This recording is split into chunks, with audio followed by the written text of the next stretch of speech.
This is our 1997 Mazda Miata that we've been upgrading in our backyard to be the perfect canyon cruiser and autocross star. But the Miata isn't our only light sports car. This is our 1983 SCCA spec RX-7 race car. Today we're here at Willow Springs Raceway and we're gonna test to see if it's better to build yourself a street car or go ahead and buy yourself a race car. In 1997, the 1.8 liter Mazda Miata came with 128 horse-purs, and that has been slightly modified with some BC Racing coilovers, limited slip differential, big meaty tires, and a wide body kit to hold it all in. Now this RX-7 was saved from Facebook Marketplace. It's been fully stripped out. It's got a full roll cage, SCCA spec, racing suspension, and a 12A rotor that's gonna scream down the straights. All right, so to start out today's session, I'm gonna go out in the Miata because I already have a few laps in the old RX-7. So let's get to it.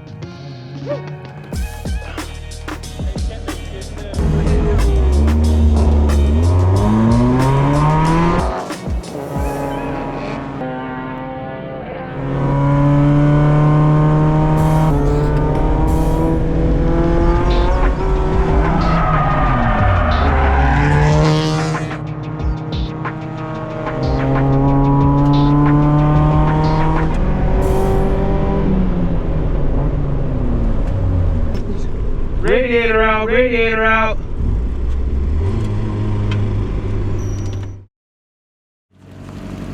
Oh, shit. That's not good. Damn. You okay? Yeah. How you feeling? When it comes to, I mean, honestly, it was a lot of fun. But when it comes to racing, you have to trust your intuition because literally the lap before my radiator blew, I was like, oh, I should probably go in. It's getting a little warm. And then I thought, oh, I'll do one more lap. And then bam. I mean, let's look at it real quick. Everybody always says that the old Miata radiators pop once they turn brown, and mine was brown. This radiator just cracked and exploded. Yep, right across the top. That's what happens every time. Shit. Yeah. Yo. So this is what Miatas are known for. When this thing turns brown, when this part of the radiator turns brown, it's most likely gonna crack, and all the liquid that flew out was green, so. Holy shit. Cracked my radiator. You know, I'm really not even mad about driving. Well, honestly, this was way more fun to drive than the RX-7. Was it really? Way more fun to drive. We saw you spin out. Well, yeah. That's right when my tires were getting warm and they were starting to slide a little more. And it started sliding and I saw behind me there was nobody, so I was like, fuck it, I'm just gonna let it do its thing. I should call AutoZone to see if they have a radiator though, they might. Do you want to try putting a radiator in here? I mean, it's like 2 tubes. All right guys, first session out in the RX-7. Because the Miata broke, we're gonna try to hit AutoZone and get a radiator for that later. But right now, let's get some time down in this guy.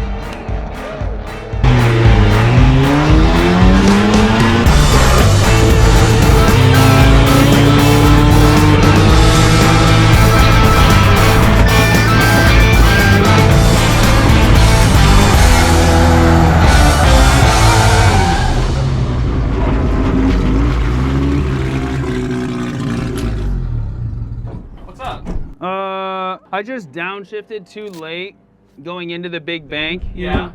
I wanted to try going down into the bank in second and it was too That's what I do, yeah. Yeah, I just downshifted too late so the back end pushed and it just went into the dirt. Oh. And shit. I just didn't want to, because they said, you know, if you go in the dirt, get off the track. So I just want to make sure everything's good. Okay, yeah, we can check it out. Honestly, this, like, because we're comparing these two cars, obviously. Yeah. So the Miata feels like more tame because it's quieter. Quieter, and definitely has more grip, has way more grip. Really? Yeah, this car, literally because I was trying to do what I did in the Miata in this car, on the first corner I scrubbed tires. I saw that. I think maybe, I don't know if it's the transmission in the Miata, but it's easier to shift the Miata. This car is hard to shift. It has a really like hard to find the gear. Right now I like the grip in the Miata. This feels like much more race car. It's like way less tame. But then you have issues like the Miata had where the radiator just cracks because it's not a race car. It's not built for these kinds of things. And that's like a 30-year-old radiator. So it's like, yeah, you get a little more grip and a little bit more of a comfortable ride, but you break shit. And yeah. is that worth it? I don't So know. we got to figure out if it's worth it later because we got to go get a new radiator. Let's go do it right now. Exactly. Let's see how it goes. Let's go do it. All right. Miata pop.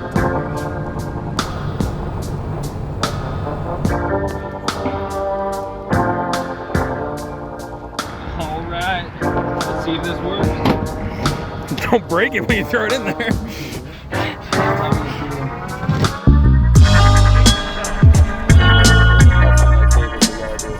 There's 5. Nice, you did great.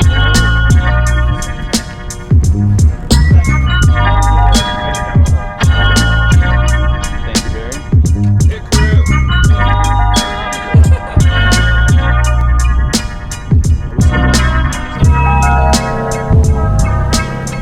All right, guys, so we just got that radiator fixed on the Miata. Shout out to Barry and Sam and everybody's help getting that done. We got to take the RX-7 out for its second time now. This is the final time taking out the RX-7. See what time it can put down before we get the Miata out to test it on its last run. Woo! Let's go.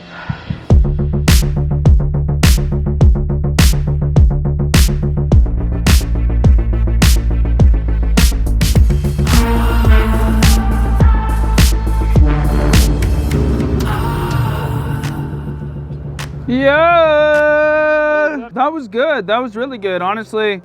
So Sam and I really talked about like what gear you should be in on each corner on that one, and that one felt really good. I was in 1 through 3 or 2 and 3 basically the whole time. There was like a warm-up lap that I left it in 3rd the whole time. Then I started shifting. Like I was in 2nd when I wanted to be in 2nd. I was in 3rd. And driving this car with the right gearing, because this is the race car, not the street car, and you have to be so high in the revs on the race car. The car likes you more when you're pushing it harder. So that's a huge difference between the track car and the race car. And then the other thing with this car is it does not have independent rear suspension like the Miata does. So when you go through the depth chicane on the back part of the course, you feel the car bump up. And the Miata feels much more planted. Sam and I were talking about that. We think that's because it has the independent rear suspension in the back on the Miata, and this one's a solid rear axle. So you feel the push from the track a lot more. I didn't get any good times because there was traffic the whole time. I mean, every time I started to either have a good lap, I would have to slow down and get past on the straights, or I would be up on somebody. The first 2 laps I got past on the straight a lot. The last 3 laps I was on somebody the whole time. Now that we got the Miata fixed up, we got to run her one more time and see what she can put on the track. Let's get it.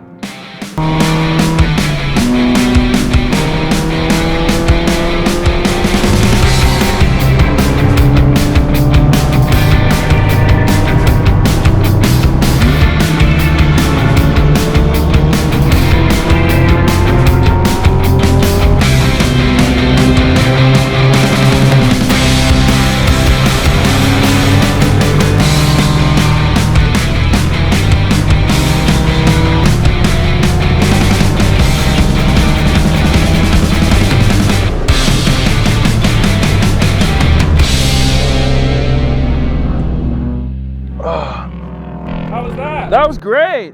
A little nervous about the temp, obviously, with our radiator cracking this morning, but that was like a 30-year-old radiator, so its time had come. But I'm really enjoying driving this car, especially on some clean laps here. Like, shifts well, feels very planted, a lot of grip. The brakes are good because a long time ago on this car we did the brakes, so that drive was really fun. And I'm really happy we just did the roll bar and the harnesses, because that's what really connects you to the car, makes you feel safe and planted in the car.